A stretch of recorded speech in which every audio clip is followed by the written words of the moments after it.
Hi guys, what's up everyone? This is Gaurav. Welcome back to another video. In this video, I'm going to talk about 4 graduate university myths debunked. The decision to go to a graduate university can be scary. After all, millions of Americans face stagnating wages, impending layoffs, and seemingly chronic unemployment. Is now a good time to think about going to a graduate university? I would say absolutely yes. You should definitely consider attending a graduate university here in the United States. Historically, interest in graduate universities increases during the downturns in the economy, according to the data from Educational Testing Services, which administers the graduate record examinations, which is GRE. Unfortunately, many students don't move forward in their university applications of a graduate school because they believe in one of the 4 following myths, which I'm going to tell you in this video. So let's debunk the myths of a graduate school. If you want to know which are those 4 myths, please keep on watching.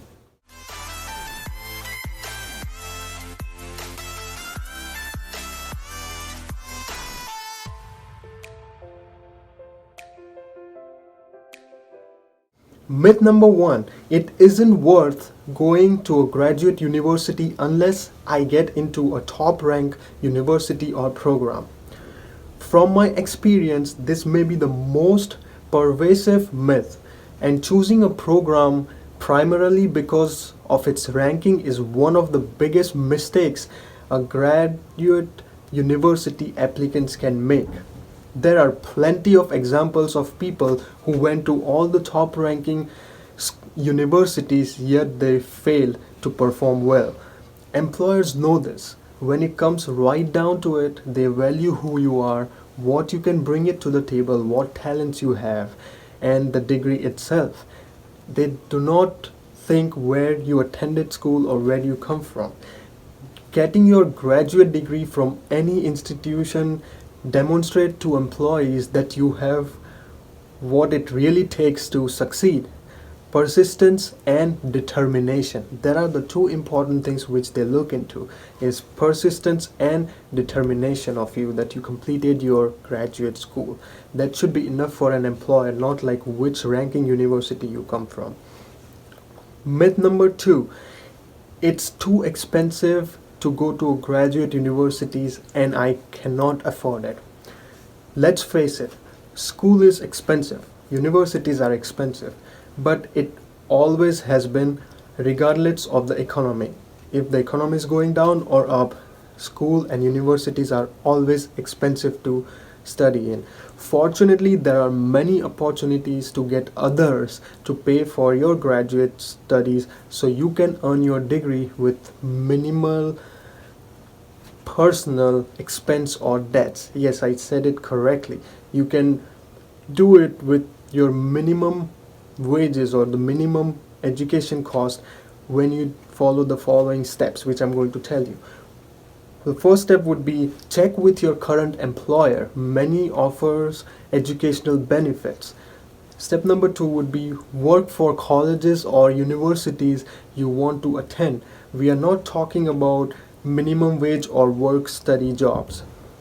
Get a job in admissions, developments, human resources, or other institutional offices, and you can earn a salary and benefits that almost always includes full or partial tuition coverage. Step number 3, apply for scholarships and fellowships funding. There is more available for graduate students than undergraduate students, and it isn't just the educational institute that offers them. Look into these options. The US Department of Education, civic organizations such as your local Chamber of Commerce, Lions Club, ILS Club, missions, etc., and religious organizations who are willing to pay for your graduate school. As tuition cost rises, so usually does funding for scholarships, and far more financial help is available than you may think. And the public universities might have more opportunity than the private ones because they have more funding. By combining the resources above, you can end up with a very large amount of money.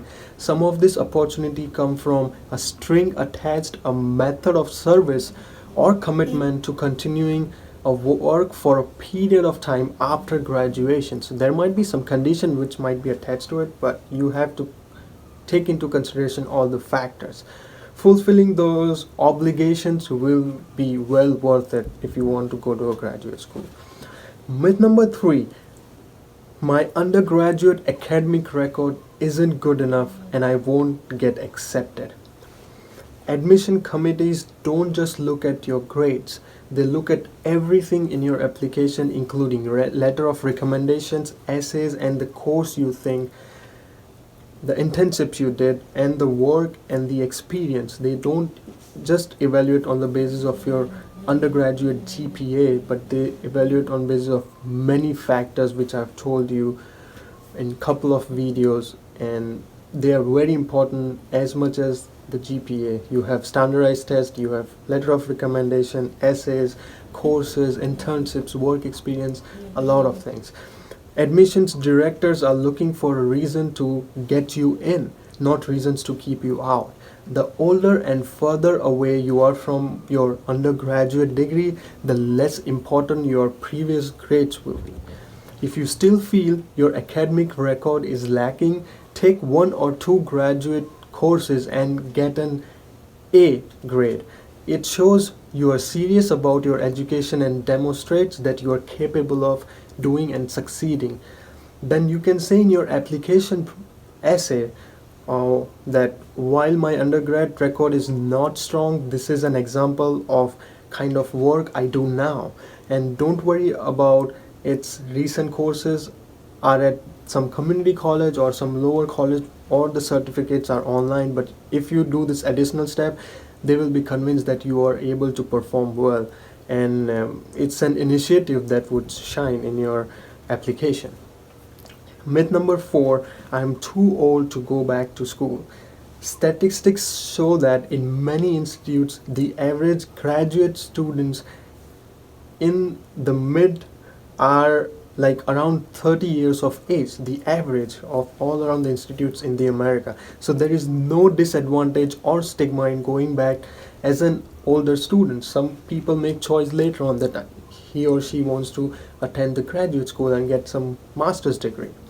In fact, institutions desire older students with work and life experience because of the value they add to the discipline being studied and discussions in our classroom or the university's classroom. So if you have experience and much more knowledge, they will be eager to help you and will take you because the classroom will be more mature and systematic, and the professor will love to hear your experiences and share it with the class. Online, part-time, evening and weekend programs are available for many of the people who are working and they want to attend the university. So there are many options which you can figure out, and there are many good ones and good universities which offer them. Take the time to research your options and select the one which works best for you. So always select the one after considering all the points and see how it goes for you. So guys, that were the 4 points which you should consider while attending a graduate school. And these myths, don't believe in them. It's not that much expensive to come here and study. It's not, you are not too much old to study in a graduate school. And don't think that your GPA is very low and you cannot perform well and the university won't accept you. And don't ever think that if it's not a top ranked university you won't be succeeded. That's all false. So I hope you like this video, you got the information, and if you are new to this channel, please subscribe to my channel. There are many more contents which are coming up and I have given. So if you have any questions, please email me, Instagram me, or comment below in the section and I'll get back to you. I hope you enjoyed it. I will see you in the next one. Thank you.